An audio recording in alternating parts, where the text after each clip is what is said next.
Write an engaging and emotional story based on the title. Shy waitress signed to Billionaire's deaf mother. His reaction left everyone in tears.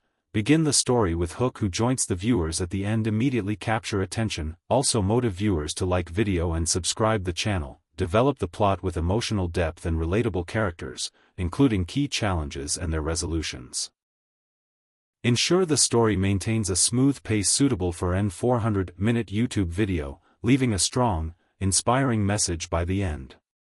Plain paragraphs but long story as you can based on 3,000-word estimate.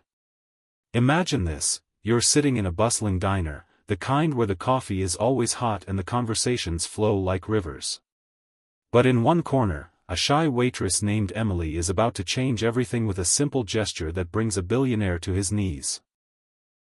What happens next will leave you in tears and remind you that kindness can bridge the widest gaps. If this story touches your heart, hit that like button and subscribe for more incredible tales of human connection. You won't want to miss what's coming next. Emily Thompson had always been the quiet type. Growing up in a small town in rural Ohio, she learned early on that words weren't always necessary. Her grandmother, who had been deaf since birth, taught her American Sign Language, ASL. As naturally as breathing.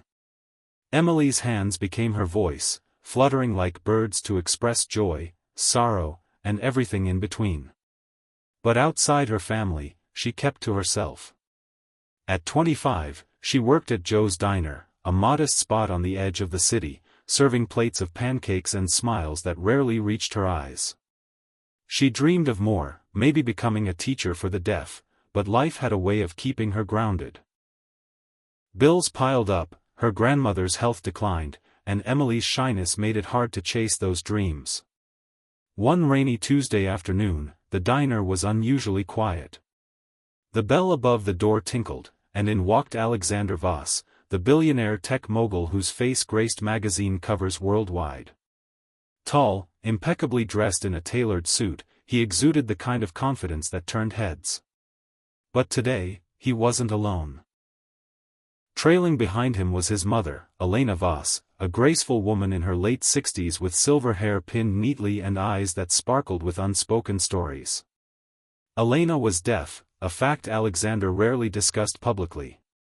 Their relationship was complicated, strained by years of his relentless pursuit of success, leaving little time for the quiet moments she craved. Alexander scanned the diner, his phone buzzing incessantly in his pocket. "Table for two," he said curtly to the hostess, who nodded and led them to a booth by the window. Emily approached cautiously, her notepad in hand, ready to take their order.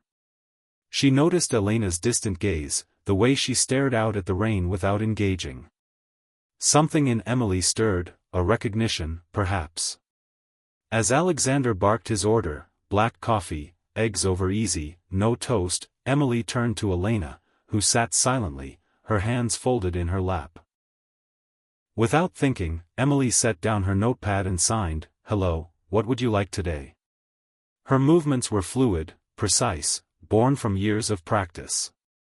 Elena's eyes widened in surprise, then lit up like stars. She signed back eagerly, "Oh, you sign. That's wonderful. I'd love a cup of tea and a slice of apple pie, please." For the first time in what felt like ages, Elena felt seen, not just as the mother of a famous son, but as herself. Alexander froze, his fork midway to his mouth.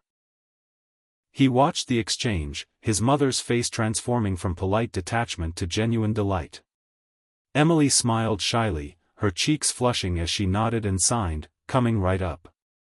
As she walked away, Alexander leaned forward. "Mom, who is she? How does she know sign language?" Elena signed back with enthusiasm, her hands dancing. "She's kind. Reminds me of you when you were young, before the world got so loud." Alexander felt a pang in his chest. He hadn't signed with his mother in years, relying on interpreters or written notes during their rare visits. His life was a whirlwind of board meetings, mergers, and global travel. Elena had raised him single-handedly after his father left, sacrificing everything to give him opportunities. But success had built walls between them. Over the next few weeks, Alexander found excuses to return to the diner with Elena. Each time, Emily was there, her shyness melting away in the warmth of their conversations. She signed stories about her grandmother, shared tips on new ASL apps, and even taught Elena a few modern signs that made her laugh, a soundless, joyful vibration that filled the booth. Alexander observed from the sidelines, his heart softening. He learned that Emily's grandmother was in a nursing home, struggling with mounting medical bills, and that Emily worked double shifts to cover them.